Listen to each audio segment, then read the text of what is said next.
നമസ്കാരം പ്രിയമുള്ളവരെ, എല്ലാവർക്കും ഒരിക്കൽ കൂടി മീഡിയയിലേക്ക് ഹാർദമായ സ്വാഗതം. ഹേമ കമ്മീഷൻ റിപ്പോർട്ട് പുറത്തു വന്നതിനെ തുടർന്ന് വിവാദങ്ങൾ ഇങ്ങനെ കൊടുമ്പിരി കൊള്ളുകയാണ്.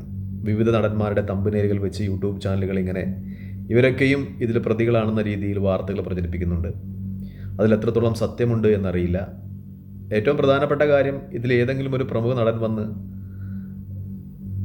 ഇതിൽ ആരോപണ വിധേയരായ പേര് പുറത്തു കൊണ്ടുവരണം, അല്ലെങ്കിൽ നിരപരാധികളായ ഞങ്ങളും കൂടി ഇങ്ങനെ പൊതുജന മധ്യത്തിൽ മോശം ഇമേജുമായി ജീവിക്കേണ്ടി വരും, ഞങ്ങളെയും ഇങ്ങനെ മീഡിയാസ് കടിച്ചു കീറുന്നു എന്ന് പറഞ്ഞിട്ടില്ല എന്നാണ് ഞങ്ങളുടെയൊക്കെ വ്യക്തമായ അഭിപ്രായം. ദയവായി ഈ പേരുകൾ പുറത്തു കൊണ്ടുവരണം. നടികളെ ലൈംഗികമായി ചൂഷണം ചെയ്ത സിനിമാ പ്രവർത്തകരുടെ, നടന്മാരുടെയൊക്കെ പേര് പുറത്തു കൊണ്ടുവരണം. അല്ലെങ്കിൽ കുടുംബമായി മാന്യമായി ജീവിക്കുന്ന കുറച്ച് ആളുകളുടെയെങ്കിലും പേരുകൾ ഈ മാധ്യമങ്ങൾ വലിച്ചിഴയ്ക്കുന്നത് തുടരും എന്നാണ് എൻ്റെ അഭിപ്രായം. ഇന്നലെ ന്യൂസ് 24 വേറൊരു വാർത്ത കൂടി പുറത്തുവിട്ടിരിക്കുന്നു. ശ്രീലേഖ മിത്ര എന്ന് പറയുന്ന പ്രശസ്തയായ ബംഗാളി നടിയാണ് അവരുടെ അനുഭവം തുറന്നു പറഞ്ഞത്. പ്രശസ്തനായ ഒരു സംവിധായകൻ ഒരു മമ്മൂട്ടി ചിത്രത്തിൽ അഭിനയിക്കുന്നതിന് വേണ്ടി അവരെ ക്ഷണിച്ചു അത്രേ. അയാളുമായിട്ട് ഫോട്ടോഷൂട്ട് കഴിഞ്ഞ് അദ്ദേഹം പതുക്കെ അവരുടെ വളയിൽ തൊട്ടു. അത് കഴിഞ്ഞ് തലമുടി വരെ നീണ്ടു. അതിനുശേഷം കഴുത്തിലോട്ട് സ്പർശിക്കാൻ തുടങ്ങിയപ്പോൾ ഈ ശ്രീലേഖ ചിത്ര എന്ന് പറയുന്ന നടി പതുക്കെ അവിടെ നിന്ന് ഓടി രക്ഷപ്പെട്ടു അത്രേ.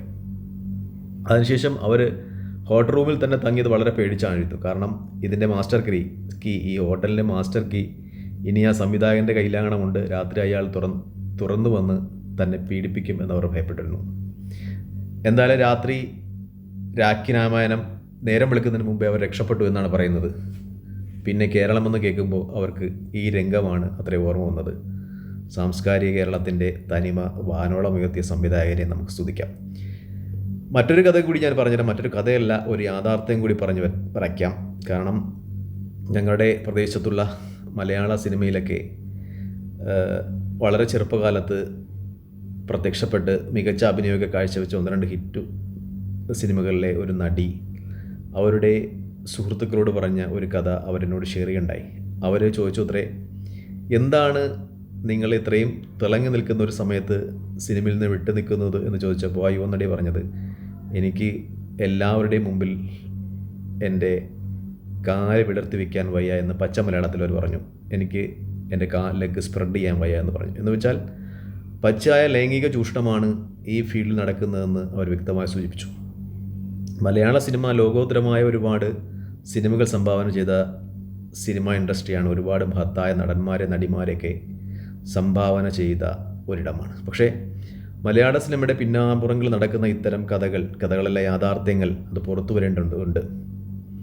കാരണം മിക്കപ്പോഴും ഇതിൻ്റെ കഥകളൊക്കെ അറിയാവുന്നത് ഒന്നുകിൽ ഹോട്ടൽ ജീവനക്കാർക്കാണ്. കാരണം സിനിമാ നടിമാരും നടന്മാരുമൊക്കെ തങ്ങുന്ന ഹോട്ടലിലെ ജീവനക്കാർക്കാണ്.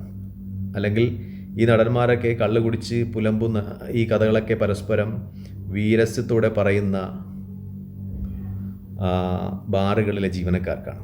അതിനപ്പുറം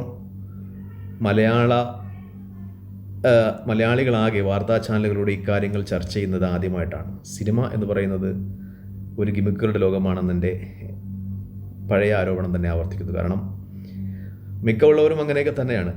ചാൻസുകൾക്ക് വേണ്ടി വിട്ടുവീഴ്ചകൾ ചെയ്യേണ്ടി വരുന്നു, എന്നാൽ അത് തുറന്നു പറയുന്നില്ല. ഇപ്പോൾ കുറച്ച് ആൾക്കാരൊക്കെ തങ്ങൾക്കുണ്ടായ പീഡനങ്ങളുടെ അല്ലെങ്കിൽ വിഷമതകളുടെ കാര്യങ്ങൾ തുറന്നു പറയുന്നു. പക്ഷേ എനിക്ക് പറയാനുള്ളത്, ഇത്തരം ആരോപണങ്ങൾ വരുമ്പോഴും ഇവിടെ കുടുംബത്തിന് ഇമ്പോർട്ടൻസ് കൊടുത്ത് ഭാര്യ ഏകപത്നി വ്രതരായി ജീവിക്കുന്ന ഒരുപാട് നടന്മാരുണ്ട്. അതുപോലെ തന്നെ ഇങ്ങനെയൊന്നും വഴങ്ങാതെ സ്വന്തം കഴിവ് കൊണ്ട് മാത്രം അഭിനയിച്ചു പോയിട്ടുള്ള ഒരുപാട് നടിമാരുണ്ട്. തങ്ങളുടെ ഒരു പ്രലോഭനത്തിനും വീഴാതെ, ഒരു സംവിധായകനും നടനും കീഴടങ്ങാതെ തൻ്റെ ചാരിത്രവും തൻ്റെ അഭിമാനവും കാത്തുസൂക്ഷിച്ച ഒരുപാട് നടിമാരുമുണ്ട്. അപ്പോൾ പൊതുവേ ഈ സിനിമാ ലോകത്തെപ്പറ്റി ഇങ്ങനെയാണ് എന്ന ധാരണ ഉണ്ടാക്കുവാൻ ഈ ഹേമ കമ്മീഷൻ പോലെ റിപ്പോർട്ടുകളും ഈ ചാനൽ നടക്കുന്ന ചർച്ചകളും ഈ വാർത്താ മാധ്യമങ്ങൾ നടക്കുന്ന ചർച്ചകളുമൊക്കെ കാരണമാകുന്നുണ്ടെങ്കിൽ ഈ ഹേമ കമ്മീഷൻ റിപ്പോർട്ടിൽ ആ നടികൾ ഏതൊക്കെ നടന്മാരെക്കുറിച്ചാണോ പറഞ്ഞത്, ഏതൊക്കെ സംവിധായകന്മാരെക്കുറിച്ചാണോ പറഞ്ഞത്, അക്കാര്യങ്ങളൊക്കെ പുറത്തു കൊണ്ടുവരണം. അവർ നിയമത്തിൻ്റെ മുമ്പിൽ ശിക്ഷിക്കപ്പെടണം. നിയമം എന്താണോ അനുശാസിക്കുന്നത് അത് നടത്തണം. അല്ലാതെ ഇതിലെ കാര്യങ്ങളൊക്കെ ഹൈഡ് ചെയ്ത് വെച്ചിട്ട് ഒരു സമൂഹത്തെ മൊത്തം, സിനിമാക്കാരെ മൊത്തം, അല്ലെങ്കിൽ സിനിമാ നടികൾ മൊത്തം അവർ ഇത്തരക്കാരാണ്, അവരവസരങ്ങൾക്ക് വേണ്ടി ഈ തുണി ഉരിയുന്നവരാണ് എന്ന ധാരണ സമൂഹത്തിലേക്ക് സ്പ്രെഡ് ചെയ്യുന്നത് അത് മോശമാണ്. അത് മൊത്തം സ്ത്രീത്വത്തിൻ്റെ അപമാനമാണ്. അതുകൊണ്ട് ആരാണ് ഇത്തരം പ്രവൃത്തികളിൽ ഏർപ്പെട്ടത് എന്ന് ബന്ധപ്പെട്ടവർ, സർക്കാരുകൾ, അല്ലെങ്കിൽ അതിൽ കോടതി ഇടപെട്ട് ഒക്കെ അത് പുറത്തു കൊണ്ടുവരണമെന്നാണ് എൻ്റെ എളിയ നിർദ്ദേശം. നന്ദി, നമസ്കാരം, ജയ് ഹിന്ദ്. വീണ്ടും ഒരു വീഡിയോയുമായി കാണുന്നവരെ പ്രാർത്ഥനയിൽ പെടുത്തുക.